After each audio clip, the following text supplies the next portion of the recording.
আসসালামু আলাইকুম সুপ্রিয় দর্শক, আজ আপনাদেরকে জানাবো হজরত ইব্রাহিম আলাইসাল্লাম যেভাবে কাবাঘর নির্মাণ করেছিলেন।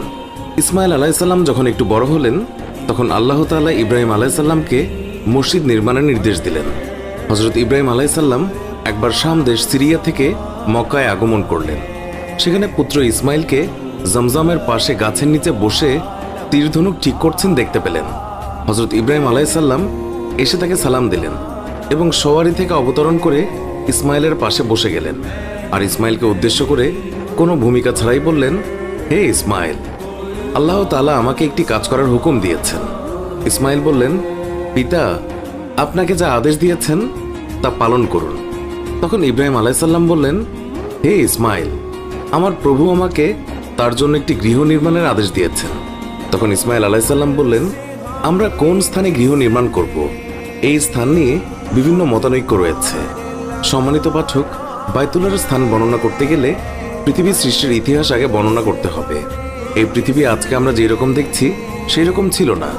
এই পৃথিবী সৃষ্টির পূর্বে পানি আর পানি ছিল। হযরত ইবনে আব্বাস রাদিয়াল্লাহু তাআলা আনহু বলেন, আকাশ মণ্ডলী এবং পৃথিবীর সৃষ্টির পূর্বে আল্লাহর আরশ পানির উপরে বিদ্যমান ছিল। ইমাম বাগবী রাহমাতুল্লাহ আলাইহি বলেন, জগৎ সৃষ্টির 2000 বছর পূর্বে আল্লাহ এক ঘূর্ণিঝড় প্রেরণ করলেন, যা এই পানিকে প্রচণ্ডভাবে নাড়া দিল। আর এতে কাবা গৃহের অবস্থান স্থলে গম্বুজের মতো একটি ফ্যানার সৃষ্টি হলো। অতঃপর আল্লাহ তাআলা এর নিচে মাটির পৃথিবীর বিস্তৃতি দেন আর তাতে পর্বতমালা সৃষ্টি করে এতে স্থিতি দান করেন। একাধিক হাদিসে এসেছে, হযরত আদম আলাইহিসসালাম পৃথিবীতে প্রেরিত হওয়ার পর প্রথমবারের মতো তিনি এই কাবাঘরটি তৈরি করেন। এমন জায়গায় তৈরি করেন যার ঠিক উপরের সপ্তম আসমানে বাইতুল মামুর অবস্থিত। আদম নির্মিত এই কাবাঘর হযরত নূহের প্লাবনে ধ্বংস হয়ে যায়, কিন্তু কাবা গৃহের চিহ্নটি সম্পূর্ণ বিলীন হয়ে যায়নি। হযরত ইব্রাহিম আলাইহিসসালাম ইসমাইলের প্রশ্নে ওই ধ্বংসস্তূপের দিকে দেখালেন। ইসমাইলের প্রশ্নে ইব্রাহিম আলাইহিসসালাম আল্লাহর কাছে আরজ করলেন, হে আল্লাহ, কোথায় কাবা নির্মাণ করব? আল্লাহ তখন অবতীর্ণ করলেন একটি সাকিনা, সর্পাকৃতির একটি তীব্র ঘূর্ণিবার্তা। আল্লাহ জানালেন, এই সাকিনা যেখানে গিয়ে স্থির হবে সেই স্থানটিই হবে কাবার স্থান। ঘূর্ণিবার্তা চলতে চলতে নির্ধারিত স্থানে গিয়ে স্থির হলো। সেখানেই হযরত ইব্রাহিম আলাইহিসসালাম কাবা নির্মাণ শুরু করলেন। তাফসিরে মাজাহারি হযরত আলী এবং হাসানের বর্ণনায় রয়েছে, হযরত ইবনে আব্বাস রাদিয়াল্লাহু তাআলা আনহু বলেছেন, আল্লাহ পাক অবতীর্ণ করলেন একটি চলমান মেঘ। মেঘটি নির্ধারিত স্থানের দিকে ভেসে চলছিল আর ইব্রাহিম আলাইহিসসালাম তার ছায়ায় পথ চলছিলেন। মেঘটি এক স্থানে এসে স্থির হলো। হযরত ইব্রাহিম আলাইহিসসালাম সেখানে দাঁড়ালেন। নির্দেশ এলো, এখানেই কাবাগৃহ নির্মাণ করো। কোনো কোনো ভাষ্যকার বলেন, আল্লাহ পাকের নির্দেশে হযরত জিবরাইল আলাইহিসসালাম ইব্রাহিমকে কাবা শরীফের স্থান দেখিয়ে দিয়েছেন।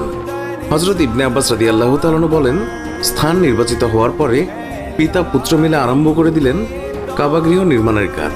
এরা দুইজনে ভিত্তির খনন কাজ আরম্ভ করলেন আর মুখে উচ্চারণ করতে লাগলেন, রব্বানা তাকাব্বাল মিন্না ইন্নাকা আনতাস সামিউল আলিম। আর স্মরণ করো, ইব্রাহিম আলাইহিসসালাম এবং ইসমাইল আলাইহিসসালাম যখন এই গৃহের প্রাচীর নির্মাণ করেছিল তখন তারা দোয়া করে বলেছিল, হে আমাদের রব, আমাদের এই খিদমত কবুল করে নাও, তুমি সবকিছু শ্রবণকারী ও সবকিছু জ্ঞাত। সূরা আল বাকারা 127 নম্বর আয়াত। হযরত ইব্রাহিম আলাইহিসসালাম এবং ইসমাইল আলাইহিসসালাম দুইজনে মিলে ভিত্তির জন্য মাটি খনন করে ভিত্তির কাজ শুরু করে দিলেন। হযরত ইসমাইল আলাইহিসসালাম পাথর বয়ে আনতেন আর বৃদ্ধ হযরত ইব্রাহিম আলাইহিসসালাম নির্মাণ কাজ চালাতেন। ইব্রাহিম আলাইহিসসালাম মিস্ত্রি আর ইসমাইল আলাইহিসসালাম যোগালের ভূমিকা পালন করেছেন। হযরত আব্দুল্লাহ ইবনে আব্বাস রাদিয়াল্লাহু তাআলা আনহু বলেছেন, হযরত ইব্রাহিম আলাইহিসসালাম 5টি পাহাড় থেকে পাথর এনেছেন। পাহাড়গুলো হলো হেরা, সিনাই, সিরিয়ায় অবস্থিত লুবনান, জুদি এবং 5 নম্বর জায়তা। ভিত্তি স্থাপন হয়েছিল হেরা পর্বতের পাথর দ্বারা। দেয়ালের গাঁথুনি যখন বর্তমানে রক্ষিত হাজরে আসওয়াতের উচ্চতা পর্যন্ত পৌঁছালো তখন ইব্রাহিম আলাইহিসসালাম বললেন, ইয়া ইসমাইল, এখানে সুন্দর একটি পাথর স্থাপনা করো যাতে এই দিকে তাওয়াফকারীদের অন্তর আকৃষ্ট হয়। ইসমাইল আলাইহিসসালাম অনেক অনুসন্ধান করে একটি পাথর নিয়ে এলেন, কিন্তু ইব্রাহিমের তা মনোভূত হলো না। তিনি এর চেয়েও সুন্দর পাথর সংগ্রহ করতে তাকে নির্দেশ দিলেন। পুনরায় অন্বেষণে লিপ্ত হলেন হযরত ইসমাইল আলাইহিসসালাম। পাহাড়ে পাহাড়ে সুন্দর পাথর খুঁজে তিনি বেড়াচ্ছিলেন।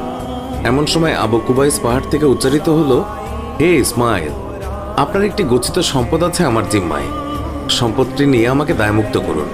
হযরত নূহ আলাইহিসসালামের প্লাবনে হজরত আদম আলাইসাল্লাম নির্মিত কাবা প্লাবিত হয়ে গেলে আল্লাহ তাআলা জিব্রাইলকে নির্দেশ দিলেন হাজরে আসওয়াদ পাথরটি সংরক্ষণ করার জন্য। আদম আলাইসাল্লাম জান্নাত থেকে আসার সময় এই পাথরটি নিয়ে এসেছিলেন এবং তিনি কাবা নির্মাণের পরে এই পাথরটি দেয়ালে স্থাপন করেছিলেন। জিব্রাইল আলাইসাল্লাম পাথরটি নিয়ে আবু কুবাইস পর্বতে রেখে দেন।